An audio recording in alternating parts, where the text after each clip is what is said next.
بلا کسی تاخیر سے اس پروگرام کا آغاز کرتا ہوں کہ آج ہم یہاں پر 74واں یوم جمہوریہ منانے کے لیے جمع ہوئے ہیں۔ ابھی آپ حضرات کے سامنے مدرسہ عالیہ نعمانیہ کا کے طلباء کا تعلیمی مظاہرہ ہوگا، چند تقریریں اور نعتیں پیش کی جائیں گی۔ آپ حضرات سے گزارش ہے بغور سماعت فرمائیں۔ میں سب سے پہلے اس مجلس کے آغاز کے لیے حضرت کلام پاک کے لیے علی حنظلہ کو دعوت دیتا ہوں کہ وہ آئیں اور حضرت کلام پاک سے اس مجلس کا آغاز کریں۔ أعوذ بالله من الشيطان الرجيم. بسم الله الرحمن الرحيم. يا أيها الذين آمنوا اتقوا الله وكونوا من الصادقين. يا أيها الذين آمنوا اتقوا الله وقولوا قولا سديدا يصلح لكم أعمالكم ويغفر لكم ذنوبكم، ومن يطع الله ورسوله فقد فاز فوزا عظيما. إنا عرضنا الأمانة على السماوات والأرض والجبال فأبين أن يحملنها وأشفقن منها وحملها الإنسان إنه كان ظلوما جهولا. ليعذب الله المنافقين والمنافقات والمشركات ويتوب الله على المؤمنين والمؤمنات، وكان الله غفورا رحيما. نعتیہ کلام پیش کرنے عبد ماجد کو دعوت دیتا ہوں کہ وہ نعتیہ کلام پیش کریں۔ السلام علیکم ورحمۃ اللہ وبرکاتہ۔ نبی کے شہر میں جاؤں، سکون قلب میں پاؤں۔ نبی کے شہر میں جاؤں، سکون قلب میں پاؤں۔ نواقص ملک میں آؤں، سکون قلب میں پاؤں۔ زیارت روضہ اقدس خوابوں میں ہی کرتا ہوں۔ زیارت روضہ اقدس خوابوں میں ہی کرتا ہوں۔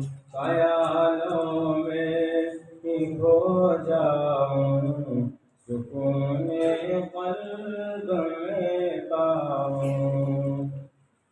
تمنا ہے یہی دل میں، نبی کے روضے اطہر پر۔ تمنا ہے یہی دل میں، نبی کے روضے اطہر پر۔ خیالوں میں ہی کھو جاؤں، سکون قلب میں پاؤں۔ ہمارے طلباء نے جو تقریریں یاد کی ہیں، طلباء کا تعلیمی مظاہرہ مختصر سا آپ حضرات کے سامنے پیش کروں گا۔ سب سے پہلے میں عالمیت کے ایک طالب علم جو عربی کے محمد امتیاز خان کو دعوت دیتا ہوں کہ وہ آئے اور اپنی تقریر پیش کرے، جن کا عنوان ہے دستور ہند اور موجودہ حالات۔ السلام علیکم ورحمۃ اللہ وبرکاتہ۔ نحمده ونصلی علی رسوله الکریم، اما بعد، فاعوذ باللہ من الشیطان الرجیم، بسم اللہ الرحمن الرحیم۔ محترم قابل قدر اساتذہ و طلباء اور معزز حاضرین، 26 جنوری کا دن یوم جمہوریہ کے نام سے منایا جاتا ہے، جس میں ہمارے ملک کا مفصل ترین دستور نافذ کیا گیا ہے۔ یہ دستور بے شمار خصوصیت کا حامل ہے، جس میں ایک طرف تمام مذاہب اور ریلیجنس کا احترام ہے، تو دوسری طرف تمام قوموں اور ذاتوں کو یکساں حقوق سے سرفراز کیا ہے۔ ہر مذہب اور قوم کے فرد کو اس دستور نے لسانی، تہذیبی، تبلیغی، حتیٰ کہ رسم الخط کی بھی آزادی دی ہے۔ محترم حاضرین، ایک طرف ہمارا خوبصورت دستور اور کانسٹیٹیوشن ہے تو دوسری طرف ہمارے ملک کے بگڑتے حالات، مذہبی اور فرقہ وارانہ منافرت اور سیاست کا خونی کھیل ہے۔ مجھے سمجھ نہیں آ رہا کہ میں آج یوم جمہوریہ کی خوشی مناؤں یا ہمارے ملک کے طول و عرض میں جمہوریت کی ہونے والی پامالی پر وابلہ کروں۔ آج کی تاریخ میں نافذ کیے جانے والے سیکولر دستور کا جشن مناؤں یا فرقہ پرستوں کی دست درازیوں سے تباہ ہونے والی ڈیموکریسی کا سوگ مناؤں۔ بڑے درد کے ساتھ کہنا پڑتا ہے کہ آج کی نادان حکومتوں اور چند شدت پسند تنظیموں نے ملک کا شیرازہ بکھیر کر رکھا ہے۔ جس میڈیا کو جمہوریت کا ایک ستون مانا جاتا تھا، آج وہ ڈکٹیٹرشپ اور آمیریت کا کار بن چکا ہے۔ خون کھولنے لگتا ہے، رگیں حمیت اور غیرت بھڑک جاتی ہے جب ہم میڈیا کی جانبداری اور چاپلوسی کا مشاہدہ کرتے ہیں۔ ہندو مسلم کے عنوان سے چلائے جانے والے ڈیبیٹس مسلم کی شان میں ہونے والی واقعات اور بکواس کو جھنجھوڑ کر رکھ دیتی ہے، جس سیکولرزم اور مذہبی رواداری کو نافذ کرتے کرتے ہمارے اکابر و اسلاف کی ہزاریں جانیں لٹ گئی، خون کی ندیاں بہہ گئی، گھر بار اجڑ گئے، خاندان بکھر گئے۔ آج چند مٹھی بھر کے بے حس و کم فہم لوگوں کے ہاتھوں ملک برباد ہو رہا ہے۔ یہاں کی خوبصورت اور حسین و جمیل یادگاروں اور آثاروں پر پوری داستانیں درج ہو رہی ہیں۔ محترم حاضرین، آج یوم جمہوریہ کے موقع سے ہم سب کو یہ احساس پیدا کرنے کی ضرورت ہے کہ چاہے ملک کے جو بھی احوال ہو، ہمیں آخری سانس تک اپنے حقوق اور تحفظات کے لیے لڑنا ہے، اپنی مذہبی آزادی کی بحالی کے لیے لڑنا ہے اور قانونی اور دستوری دائروں میں رہ کر ملک کی سالمیت اور خوشحالی کے لیے جد و جہد کرنی ہے۔ اللہ سے دعا ہے کہ اللہ تعالی ہمارے ملک کو ہر طرح کے فتنے سے محفوظ رکھے۔ وآخر دعوانا الحمدللہ رب العالمین۔ آج وہ یاران باصفہ، شہیدان عشق و وفا، وارثان بلال اور سرافیل آزادی کے تذکرے کی سعادت حاصل کر رہا ہوں، جن کا قلب و جگر اسلام کی عظمت سے معمور تھا، جن کے چہرے پر عزم و استقلال کی کینے جلوہ فکن تھی، جن کا دل جذبہ جہاد سے سرشار تھا، جنہوں نے اپنی پوری زندگی اسلام کی سربلندی اور اعلاء کلمات اللہ کے لیے وقف کر دی، جن کی ایک تاریخ ہے، جن کی ایک داستان ہے، جنہوں نے ہر دور میں اسلام کی آبیاری اور چمستان عالم کی طرف بڑھنے والی ہر بات سمون کی راہ میں دیوار آئینی اور فولادی لشکر اور سد اسکندری بن کر حائل ہو گئے۔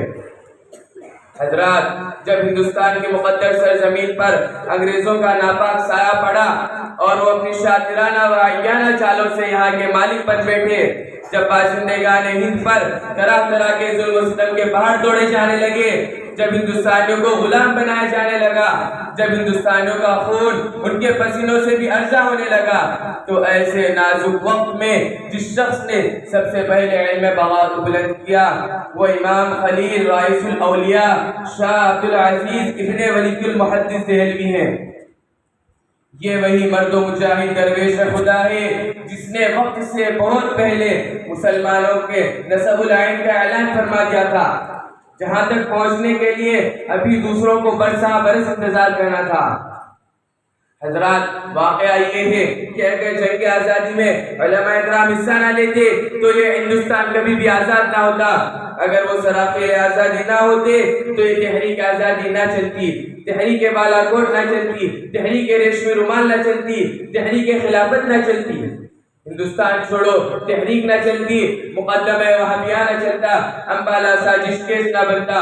الغرض علماء اکرام ہی نے اپنے خون جگر سے عروس آزادی کی حنا بندی کی اور اپنے مقدس لہو سے شجر آزادی کو سینچا اور پرواں چڑھا دیا۔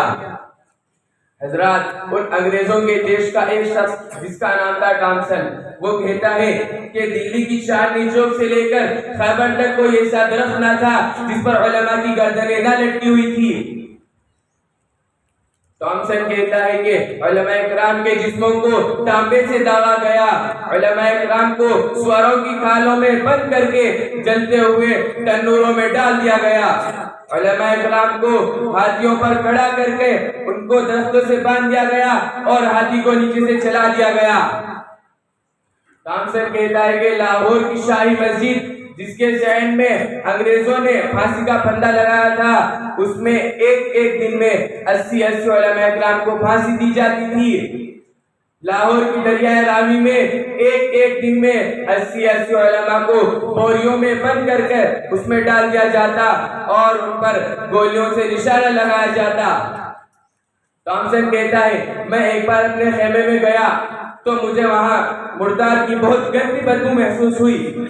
جیسے ہی میں اپنے خیمے کے پیچھے گیا تو وہاں کیا دیکھتا ہوں، آگ کے انگارے دیکھ رہے ہیں اور 40 علماء کے کپڑے اتار کر ان کو اس میں ڈال دیا گیا، اور میرے دیکھتے ہی دیکھتے اور 40 علماء اکرام کو بلایا گیا اور ان سے کہا گیا مولویوں جس طرح ان 40 کو پکایا اسی طرح تمہیں بھی پکا دیں گے، تم میں سے بس صرف ایک یہ کہہ دو کہ 1858 کی جنگ آزادی میں ہم شریک نہیں تھے تو تمہیں ابھی چھوڑ دیں گے۔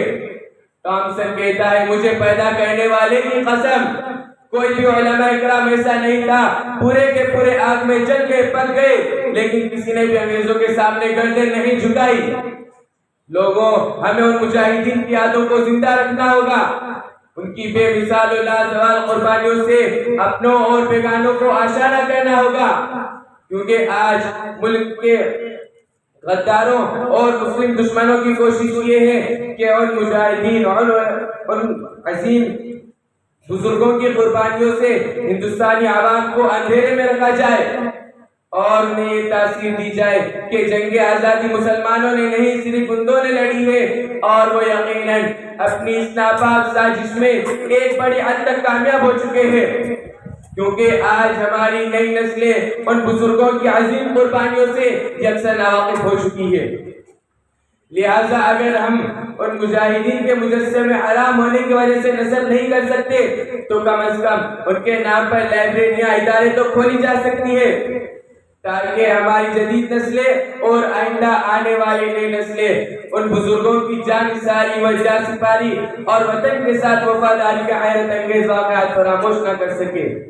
آج 26 جنوری ہے، بھارت کی تاریخ کا ایک یادگار دن جسے ہم یوم جمہوریہ کے طور پر جانتے ہیں، یعنی اسی تاریخ کو بھارت اپنے پورے وجود کے ساتھ کھڑا ہوا تھا۔ انگریزوں کی غلامی اور ان کے ظلم سے آزادی ملنے کے بعد یہ تاریخ ایک روشن مستقبل کی ضمانت لیے ہوئے آئی۔ اس وقت سے ماضی قریب تک یہ سلسلہ چلتا رہا۔ یہ بات کسی سے مخفی نہیں ہے کہ ایک طویل جد و جہد، بے انتہائی قربانیوں اور ہمارے اسلاف کے انتر کوششوں کے نتیجے میں 15 اگست 1947 کو ہمارا ملک آزاد ہوا۔ یہ وطن سے عشق و وفا کی ایک طویل داستان ہے، اس کی تفصیل کا موقع نہیں۔ کسی نے کیا خوب کہا ہے، 100 بار سنوارا ہے ہم نے اس ملک کے گیسوئے برہم کو، 100 بار سنوارا ہے ہم نے اس ملک کے گیسوئے برہم کو، یہ اہل جنوبت لائیں گے کیا ہم نے دیا ہے عالم کو۔ آزادی ملنے کے بعد سب سے بڑا مسئلہ یہ اٹھا کہ ملک کا دستور کیسا ہو، تو اس وقت کے اکابرین ملت نے، خصوصاً جمعیت علماء کے جیالوں نے ملک میں سیکولر جمہوری نظام کو نافذ کرنے میں جو محنت کی، بالخصوص حضرت مولانا حفظ الرحمان سیوہاری نے اقلیتوں کو مراعات دلانے میں جو نمایاں حصہ لیا اور ڈٹ کر مخالفین کو زیر کیا، ملت اسلامیہ اس احسان کو کبھی فراموش نہیں کر سکتی۔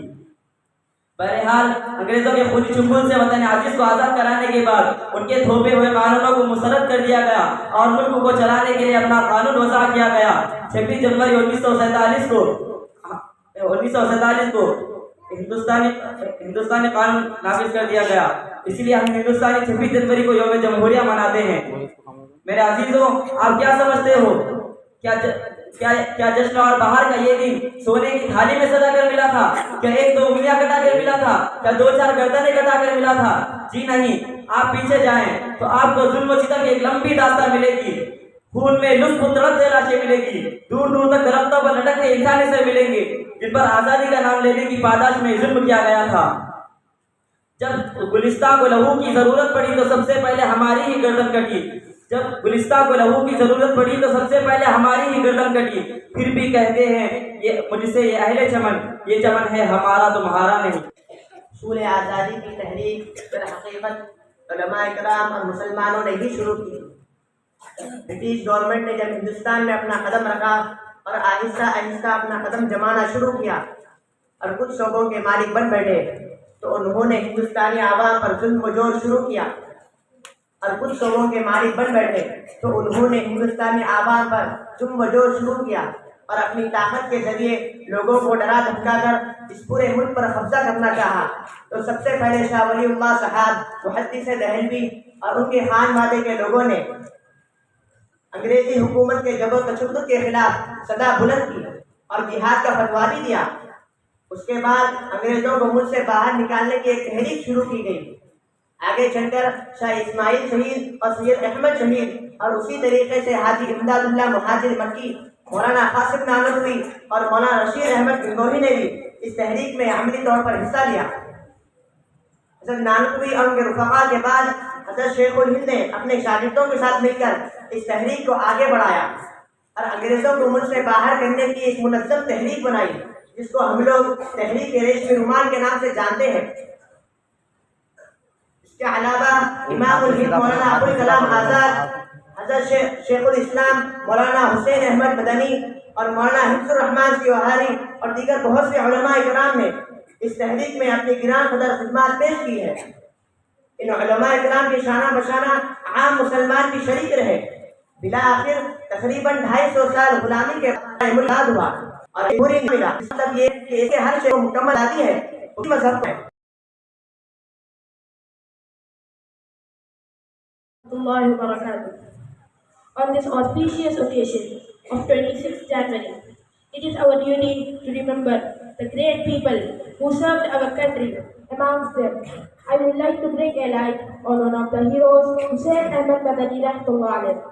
Hussain Ahmad Madani Rahmatullah alayh was an Indian Islamic scholar, serving as the principal of Darul Uloom Deoband. Hussain Madani played a key role in cementing the Congress. He was born on 6 October 1879. In 1892, at the age of 13, he went to the Darul Uloom Deoband, where he studied under Mahmud Hasan. After completing the esoteric science, he became a disciple of Rashid Ahmed Gangohi. After graduating from the Darul Uloom Deoband, he migrated to Medina with his family. He spent 18 years teaching these various Islamic science in Medina. He was appointed as head teacher and Sheikhul Hadith of Darul Uloom Deoband. He served in this position for approximately 28 years. After his teacher, Mahmud Hasan, sentenced by the British for his role in the Silk Letter conspiracy to a prison in the island of Multan, Madani was returned to go with him so that he could look after his teacher. Mahmud Hasan was imprisoned for 3 years. It so happened that Islamic month of Ramadan had come, and neither Mahmud Hasan nor Madani Hussain was Hafiz of the Quran. At this instance, Mahmud Hasan said to his student, Madani, that most of his life he did not Ramadan without listening to the complete Quran in the special night prayer called Tarawih. Hussain Ahmad Madani took this sentence of his teacher very seriously and started to memorize the Quran. Madani would memorize the verses of the Quran and recite it in the Tarawih. Continuing to do so, he memorized the whole Quran in the 30 days of Ramadan. After his release, he returned to India and became actively involved in India's freedom struggle.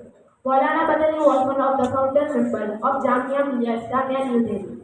He became the president of Jamiatul Ulama Hind, a post he held until his death in 1957. He also held the post of Sheikhul Hadith at Darul Uloom Deoband. He was among the first recipients of civilian honor of Padma Bhushan in 1954. Hussain Ahmad Madani died on 5th December 1957. I am so grateful to speak a person who really contributed to our nation. Assalamu alaikum.